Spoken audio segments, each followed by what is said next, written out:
రజనీ గారు జరుగుతున్న పరిణామాలు చూస్తుంటే ఈ రోజున మద్యం కుంభకోణానికి సంబంధించి ప్రధానంగా కసిరెడ్డి పేరు కానివ్వండి, లేకపోతే మొన్న మధ్య ల్యాండ్ సంబంధించి అరెస్ట్ అయిన కొంతమంది పేర్లు కానివ్వండి, చివరికి ఎవరిని ఏ విధంగా అరెస్ట్ చేసినా కూడా కోణాలన్నీ ఆ చివరి వెళ్ళు అటువైపు తాడేపల్లి వైపు చూపిస్తున్న నేపథ్యంలో జగన్మోహన్ రెడ్డి గారు మాత్రం ఇంకా నేను నెక్స్ట్ నేనే వచ్చిన తర్వాత అందరినీ నిలబెడతాను వరుసలో అని చెప్పి ఆయన మాట్లాడుతున్న ప్రగల్భాలు ఎలా చూడాలి ఏంటి? సరే, ఆయన ముందుగానే ఇచ్చిన స్టేట్మెంట్ ఏంటంటే, నేను ఎక్కడికి పారిపోను, నేను తాడేపల్లి ప్యాలెస్లోనే ఉంటాను, రండి అరెస్ట్ చేసుకోండి అన్నాడు. అంతేగాని నాకు కేసుకి సంబంధం లేదని అనలా, నాకు కేసుకి సంబంధం లేదని అనలా, నన్నెందుకు అరెస్ట్ చేస్తారని అడగల. ఎక్కడ సిగ్నేచర్ నాది లేదు కదా అన్నాడు. అంటే సిగ్నేచర్ ఉంటే అరెస్ట్ అవుతారని తెలిసి సిగ్నేచర్ కూడా లేకుండా మార్ఫింగ్లు చేసినారా అంటే, మీరు గుర్తుపెట్టుకోండి, ఓపులాపురం మైన్స్లో రాజశేఖర రెడ్డి సిగ్నేచర్ కూడా లేదు. కానీ రాజశేఖర రెడ్డి గారు, లేకపోతే పాపం ఐఏఎస్ శ్రీలక్ష్మి గారు, ఇలా ఎంతోమంది అరెస్ట్ అయిపోయిన దాఖలాలు మనం చూసినాం. గాలి జనార్దన్ రెడ్డి గారు అయితే నేను సత్ప్రవర్తన పొందినాను, సంఘ సేవలు చేస్తున్నాను, సేవా దృక్పథంలో ఉన్నవారు శిక్ష తగ్గించండి అంటూ కూడా స్టేట్మెంట్లు ఇచ్చినారు. అయినా ఎక్కడా కాంప్రమైజ్ అవ్వదండి. ఆయనకి ఈడీ గురించి తెలుసండి. ఈడీ గురించి ఆయనకి ఎంత బాగా తెలుసు అంటే, గతంలో ఒక మంచి 5 స్టార్ హోటల్లో సరదాగా ఒక కప్పు కాఫీ టీ తాగుతున్న టైంలో యువర్ అండర్ అరెస్ట్ అని ఎత్తికెళ్ళిన వాళ్ళు ఈడీ వాళ్ళు. ఆయనకి తెలుసు, అనుభవాలు బాగా ఉన్నాయి. ఎప్పుడైతే సిట్ దర్యాప్తులో నెక్స్ట్ ఎంటర్ అయిపోయేది ఈడీ, జీవితంలో నాకు ఎవరైనా మొగుడుంటే వాడు ఈడీ అని ఫిక్స్ అయిపోయినారు. సో అలాంటి ఈడీ ఈరోజు ఎంటర్ అవబోతుందన్న విషయం తెలుసుకొని ఇవాళేనండి, అంటే నిన్నటి రోజు నుంచి సిట్ దర్యాప్తుదారులతో కూర్చున్నటువంటి భేటీ అయినటువంటి ED. So ED total information తీసుకుంది. ఈడీ ఇన్ఫర్మేషన్ తీసుకున్నాక ఎలా ఉంటుందంటేనండి, దస్తగిరికి ఈడీ ఎప్పుడు ఎంటర్ అయిందంటే, ₹1 కోటి సుపారీ ఇచ్చినప్పుడు దస్తగిరి కొంత డబ్బు ఖర్చు పెట్టుకోగా కొంత డబ్బు ఎప్పుడైతే బ్యాంకులో దొరికిందో అప్పుడు ఈడీ ఎంటర్ అయిపోయింది. అంటే డబ్బులు వచ్చాక ఈడీ ఎంటర్ అవుదండి, ఈడీ ఎంటర్ అయ్యాక డబ్బులు తెప్పించింది. ఇది గుర్తుపెట్టుకోండి, నోట్ దిస్ పాయింట్ అని. ఈడీ ఎంటర్ అవ్వకముందు డబ్బులే ఉండవు, ఈడీ ఎంటర్ అయ్యాక ఎక్కడెక్కడ మూటలు ఎటువైపు దారి మళ్ళిచ్చావు, దేశ విదేశాలకు దాటిన డబ్బులు ఇవన్నీ ఈడీ వెలికి తెచ్చింది. ఈడీ దాంట్లో ఎక్స్పర్ట్. ఈడీ గురించి గౌరవ జగన్ రెడ్డి గారికి బాగా తెలుసు. అయితే A1గా ఉండేటటువంటి కసిరెడ్డి రాజశేఖర రెడ్డి ఎవరైతే ఉన్నారో వారి తండ్రి గారు చెప్తున్నారు, నేను వృద్ధుడిని, నేను కోర్టుకి రాలేను, నా స్టేట్మెంట్ ఇక్కడే తీసుకోండి. అయినా సరే జగన్ గారు చెప్పినట్టు నా కొడుకు చేసినాడే కానీ నా కొడుకు ఏం సంబంధం? జే బ్రాండ్స్ అంటే రాజశేఖర రెడ్డి గారి పేరా? లేదే. కసిరెడ్డి పేరా? కాదే. జే బ్రాండ్స్ అంటే అధినేత జగనే కదా. అట్నుంచి డబ్బులు ఎడిపోయినాయండి భారతీ సిమెంట్కి కదా. అంటే వారి భార్యాభర్తలకు సంబంధం ఉండి నా కొడుకుని ఇబ్బంది పెట్టడం ఏంటి, నన్ను స్టేట్మెంట్ల కోసం కోర్టు చుట్టూ తిప్పడం ఏంటి అంటూ కసిరెడ్డి రాజశేఖర రెడ్డి గారు తండ్రి కోర్టును ఆశ్రయించినారండి. అదే మాదిరిగా కృష్ణమోహన్ రెడ్డి గారు, ఈ కృష్ణమోహన్ రెడ్డి అన్న లేకపోతే ధనుంజయ రెడ్డి అన్న వారికి ఏం సంబంధం, పాపం పుణ్యం అని మాట్లాడుతున్న గౌరవ్ జగన్ రెడ్డి గారు అబూ సలాం కేసులో ఇంత దారుణం అంటే మోనికా బేడీకి రెసిడెన్స్ సర్టిఫికేట్ ఇచ్చిన దాఖలాలు. అప్పుడు పాపం ఆయన సాధారణ ఎంఆర్ఓని, ఇంకా ఆర్డీఓ కూడా అవ్వలే. ఎంఆర్ఓగా ఉన్నప్పుడే ఇంత ఎక్స్పర్ట్ దొంగతనాల్లో లేకపోతే ఇంత ఎక్స్పర్ట్ కార్యక్రమాలు అంటే మీరు గుర్తుపెట్టుకోండి. అంటే దేశ విదేశాలలో సంబంధం ఉన్నటువంటి ఇంటర్నేషనల్ క్రిమినల్ అబూ సలాంకి మోనికా బేడీని అక్కడికి పంపించడానికి చేసినటువంటి పరిస్థితుల్లో ఇక్కడి నుంచి డబ్బులు అక్కడికి పంపించడానికి దావూద్ ఇబ్రాహిమో అబుల్ సలామో పాపం రామ్ గోపాల్ వర్మ గారు నా వెనకాల ఇంకొకళ్ళు ఉన్నారు, అండర్ వరల్డ్ డాన్ మేహూ అంటారు చూడండి. అట్లా ఆ మాదిరి సర్కిల్ అండి. అంటే విదేశాలతో సంబంధం ఉన్నటువంటి పక్క రాష్ట్ర అధినేతలతో కూడా, పక్క రాష్ట్ర వ్యాపారస్తులతో కూడా సంబంధాలు పెట్టుకున్నటువంటి గౌరవ జగన్ రెడ్డి గారు ఈరోజు నీతి పలుకులు బతుకుతుంటే శుద్ధ పూస మాటల్లాగా ఉన్నాయండి.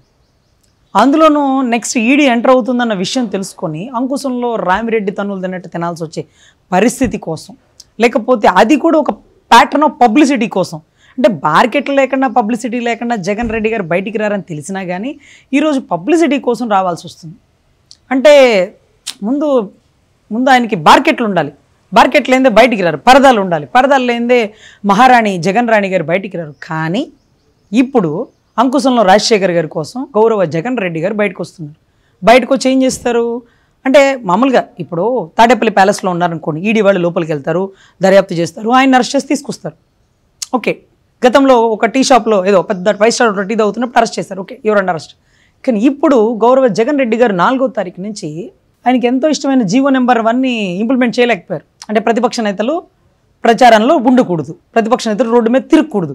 కానీ మనది మంచి ప్రభుత్వం కదా, మనం పోస్టర్లు అతికిచ్చింది అదే కదా, మనది మంచి ప్రభుత్వం అని. సో వెరీ గుడ్, మంచి ప్రభుత్వం ప్రతిపక్ష నాయకులకి మాట్లాడే స్వేచ్ఛని, రోడ్డు మీద తిరిగే స్వేచ్ఛని, తప్పుడు సమాచారాన్ని పంపించే స్వేచ్ఛని అన్నీ ఇచ్చేసింది. కాబట్టి గౌరవ జగన్ రెడ్డి గారు జీవో నెంబర్కి విరుద్ధంగా ఆయన వచ్చేస్తారు రోడ్డు మీదకి. వచ్చి ఏం చెప్తారు, వెన్నుపోటు యాత్ర అంట. అంటే ఏంటి, విజయసాయి రెడ్డి గారు ఈయనకు పోటు పొడిచినారా, లేకపోతే ధనంజయ్ గారి రెడ్డి గారు, కృష్ణమోహన్ రెడ్డి గారు వీళ్ళందరూ స్టేట్మెంట్లు ఈడీకి చెప్పేస్తే అప్పుడు వెన్నుపోటు పొడిచినట్ట? అసలు ఏం జరుగుతుందో తెలియట్లేదు. కానీ వెన్నుపోటు యాత్ర అంటూ రోడ్డు మీదకి వస్తారట. అక్కడ అందరి సమక్షంలో అరెస్ట్ అవ్వాలి. అదొక ప్యాటర్న్ ఆఫ్ పబ్లిసిటీ. ఎందుకంటే కోడికత్తి కేసులో సానుభూతి వచ్చి ప్రతిపక్ష నాయకులు కూడా ఆయన తొందరగా కోలుకోవాలని ట్విట్టర్లో పోస్టులు పెట్టారు. అబ్బాయి భలే బకరాలను చేసాం అనుకున్నాడు. మరి గులకరాయి గురి చూసి కొట్టి ఒక రాయి ఇద్దరిని కొట్టి ఆ రాయి కనపడకుండా మాయమైపోతే గులకరాయికి ఉండే గురుత్వాకర్షణ శక్తి ఎందుకు కోల్పోయిందో న్యూటన్కి అర్థం కాల. న్యూటన్కి ఇంచ బూటాన్ ఇక్కడ ఉన్నాడని పాప న్యూటన్ గారికి తెలియదు కదా. సో ఈ మాదిరిగా జనాల్ని గొర్రెలు చేస్తున్న టైంలో మళ్ళీ చూసారా, నాలాంటి నిజాయితీ పరుని ఎక్కడ సంతకం లేకుండా ₹1 దొరకకుండా నన్ను కస్టడీలోకి తీసుకోబోతున్నారన్న విషయం ముందుగానే తెలుసుకున్నాడు. ఈడీ వచ్చేస్తుందని మనకంటే ముందు ఆయనకే బాగా తెలుసు. అందుకే ఇవాళ రోజు చంద్రబాబు గారు కూడా స్టేట్మెంట్ ఇచ్చారు, అయిపోయింది కథం నీ రాజకీయ సంస్థానం కథం అంటూ కొన్ని వచ్చినాయి, స్టేట్మెంట్లు వచ్చినాయి. అంటే దాని అర్థం ఏంటంటే ఈడీ ఎంటర్ అయితే నీ అవినీతి కుంభకోణాన్ని, నీ అవినీతి రాజ్యాన్ని కుప్పగూల్చబోతుంది ఈడీ.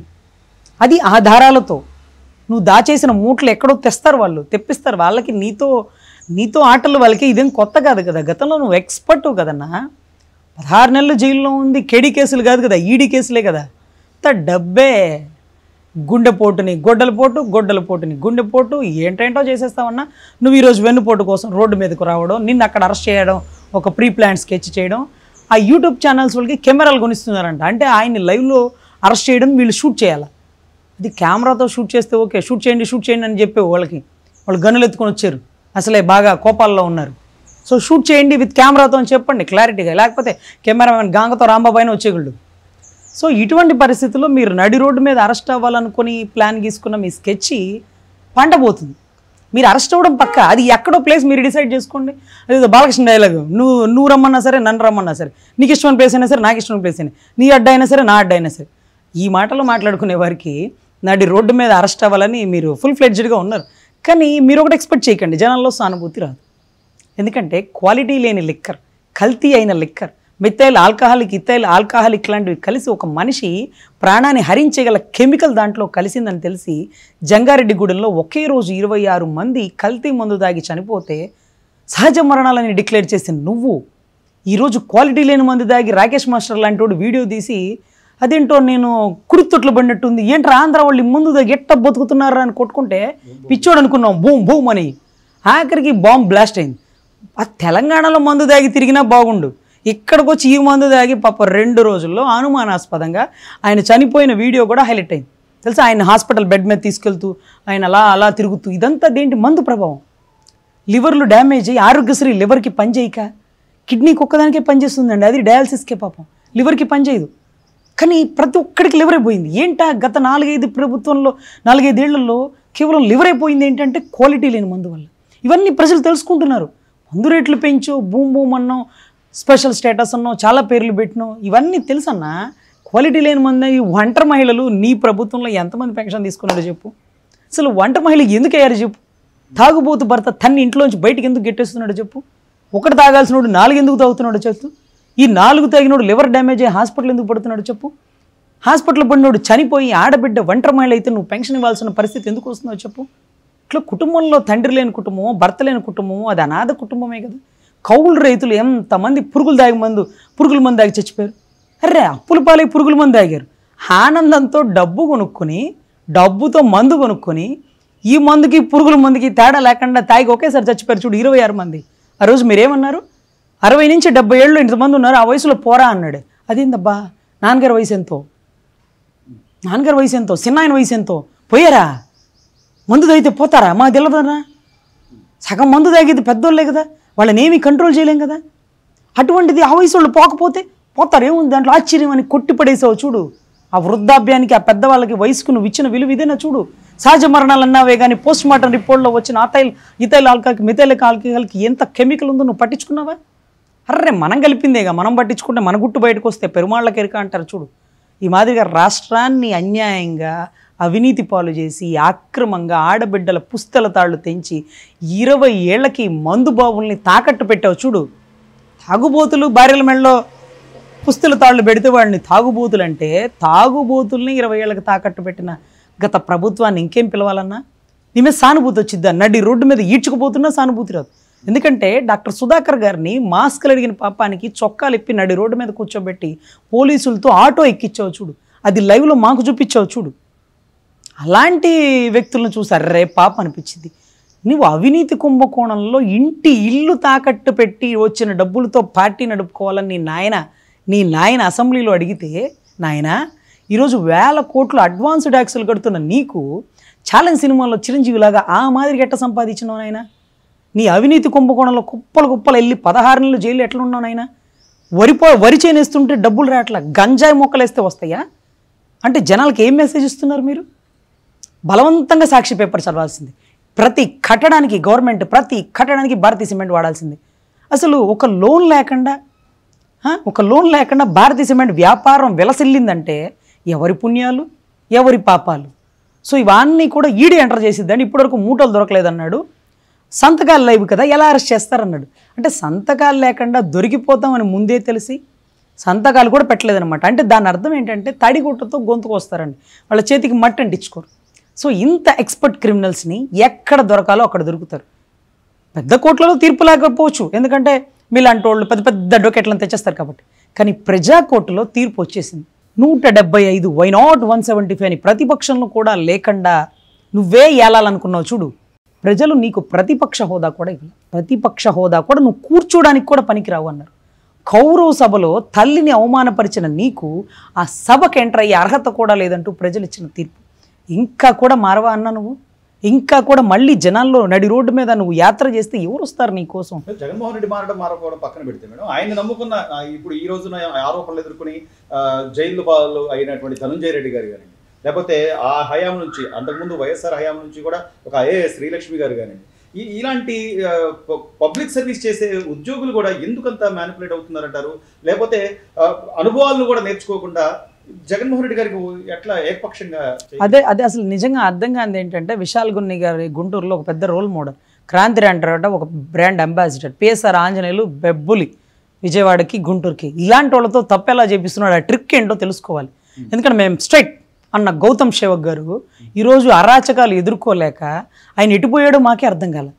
ఆయన ఏ ఐపీఎస్ ఆఫీసర్ అయినా ఆయన బ్లెస్సింగ్స్ తీసుకుంటారు. ఈరోజు ఆయన ఎక్కడున్నాడో కనపట్ల, అందరికీ కనపడే రోల్ మోడల్. అన్ని కాలేజ్ ఫంక్షన్లో యూత్కి ఆయన వచ్చేస్తాడు. నా వయసు ఎంత చెప్పండి చూద్దాం అంటే ప్రశ్న అడుగుతారు.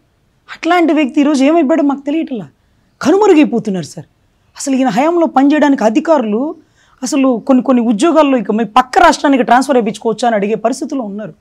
ఈరోజు శ్రీలక్ష్మి గారు అతి చిన్న వయసులో ఒక బ్రాండ్గా కొట్టిందండి. ఆమె ఐఏఎస్ ఐపీఎస్ లాగా ఒక మంచి టాప్ మోస్ట్ ఐఏఎస్, భర్త ఐపీఎస్, ఎంత గొప్పగా నిజాయితీగా ఒక మంచి చక్కటి పిల్ల.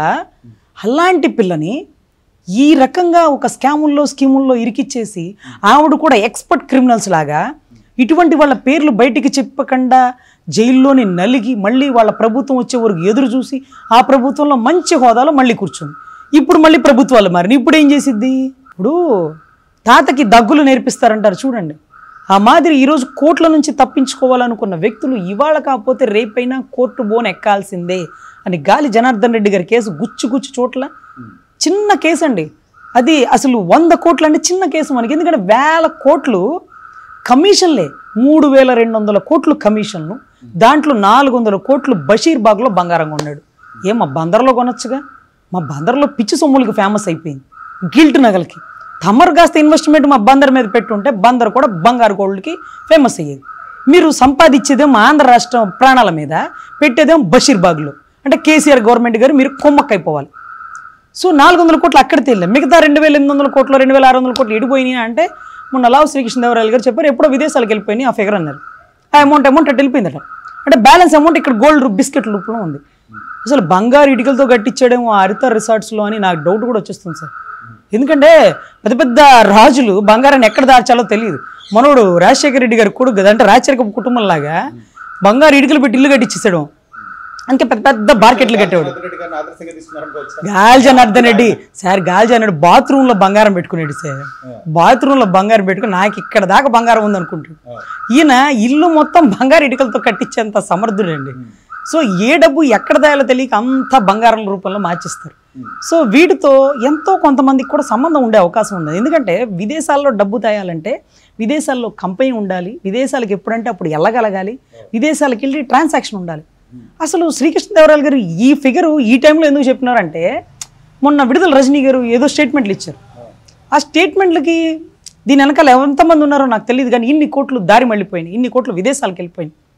హవాలా లావాదేవీలు అన్నారు. హవాలాలో మనమ్మ ఎక్స్పర్ట్. ఎందుకంటే సైబరాబాద్లో మొక్క విదేశాల్లో కంపెనీలు పెట్టేసి అక్కడి నుంచి షార్ గారిని పెళ్లి చేసుకుని అక్కడి నుంచి ఇండియాకి వచ్చి షార్ట్కట్లో ఎమ్మెల్యే అయిపోయి, షార్ట్కట్లో మినిస్టర్ అయిపోయి, జిగ్నిండా అన్న ఆవిడ ఈరోజు విదేశాలకి ఆవిడకి మాత్రమే అవకాశం ఉండొచ్చు. అంటే అక్కడ కంపెనీ పెట్టచ్చు ఆవిడ. ఇక్కడ లాభాలు వచ్చినాయి అక్కడ చెప్పింది, అక్కడ లాభాలు వచ్చినాయి ఇక్కడ చెప్పింది, ఎక్కడ లాభాలు ఉండవు, అన్నీ బ్లాక్ వైటే. సో ఇట్లా ఆవిడకి కూడా సంబంధం ఉండే అవకాశాలు ఉన్నాయి. మౌనికా బేడికి అబూ సలీంకి అప్పుడే హెల్ప్ చేస్తే ఆ అబూ సలీం హెల్ప్ తీసుకొని గౌరవ జగన్ రెడ్డి గారు అప్పట్లో ఎన్ని అరాచకాలు చేసి కృష్ణమోహన్ రెడ్డి గారిని పక్కనే పెట్టుకున్నారు. కృష్ణమోహన్ రెడ్డి గారి కొడుకు రోహిత్ రెడ్డి అండి. ఈ రోహిత్ రెడ్డికి ఉండే కంపెనీలు బిజినెస్లు ఇవన్నీ ఎట్లా వచ్చినాయి? నాన్నగారు ఆస్తులు ఏమైనా వాటే వచ్చినాయి? ఆ నాన్నగారు ఆఫ్టర్ ఆల్ పాపం చిన్న పోస్టే కదా పాపం, ఆయన ఆర్డీఓ క్యాడర్కే కదా వచ్చింది. ఆర్డీఓకి ఏమన్నా 5 లక్షల జీతమా 6 లక్షల జీతమా కాదే పాపం. ₹1,00,000 జీతంలో 20-30 కోట్లు లోన్ ఇచ్చిన బ్యాంక్ ఏదో చెప్తే అందరం పోతారు కదా. ₹1,00,000 జీతగాడు 20 కోట్లు 30 కోట్లు లోన్ తీసుకునే కెపాసిటీ ఉంటుందా? మరి ఎంత డబ్బు తెచ్చినాడు, ఎక్కడెక్కడ లాభాలు వచ్చినాయి? మరి కొడుకు గారు అన్ని కంపెనీలు అలా పెట్టారు, కొడుకు గారు అత్తగారు ఏమన్నా ఇచ్చారా, లేకపోతే కృష్ణమోహన్ రెడ్డి గారు అత్తగారు ఏమన్నా ఇచ్చారా, లేకపోతే జగన్ గారి నుంచి వచ్చిన ఇవన్నీ కూడా ఈడీ ఎంటర్ అయిద్దండి. ఈడీ ఎంటర్ అయ్యి వాళ్ళ ఇంట్లో పనోళ్లతో సహా, వాళ్ళ కార్ డ్రైవర్లతో సహా వాళ్ళ ఫోన్పేలు కొడుతుంటారు చూడండి. మీ ఆర్ఎస్ ఫ్యాషన్స్కి 2,500,000 వచ్చినాయి అమౌంట్, అది ఎలా వచ్చింది, ఎప్పుడు వచ్చింది, ఇవన్నీ కూడా అడుగుతారండి. సో ఇవన్నీ కూడా ఈడీ ఎంటర్ అయ్యి ప్రతి రూపాయికి లెక్క చెప్పమంటారు. అప్పుడు బాబు గారు దొరికిపోతారు. బాబు గారి పేరు బయటకు వచ్చిందని బాబు గారికి జగన్ రెడ్డి గారికి ముందే తెలుసు కాబట్టి, ఈడీ వస్తుంది కాబట్టి నేను ఇక రోడ్డు ఎక్కాలి. రోడ్డు ఎక్కితే జనాల మధ్యలో నన్ను తీసుకొని పోతుంటే ఈయనేదో పెద్ద త్రిబుల్ ఆర్ సినిమాలో కొమరం భీముళ్లాగా మనకి ఎలివేషన్ ఏమన్నా వచ్చిద్దా అండి? ఈయనేమన్నా పెద్ద బాహుబలిలో ప్రభాసా కాదు కదా. ఒక అవినీతి పరుడు గతంలో ఇదే కేసుల్లో ముద్దాయి అయినా కానీ భయం లేకుండా మళ్ళీ అదే కేసుల్లో అదే పనులు చేస్తూ ఈరోజు రాష్ట్ర ఖజానాని కమిషన్ల రూపంలో కొల్లగొట్టేస్తుంటే అసలు వడ్డీ ఎంత దేశాలు దాటించాడో లెక్క చూస్తే దిమ్మ తిరిగిపోతుంది.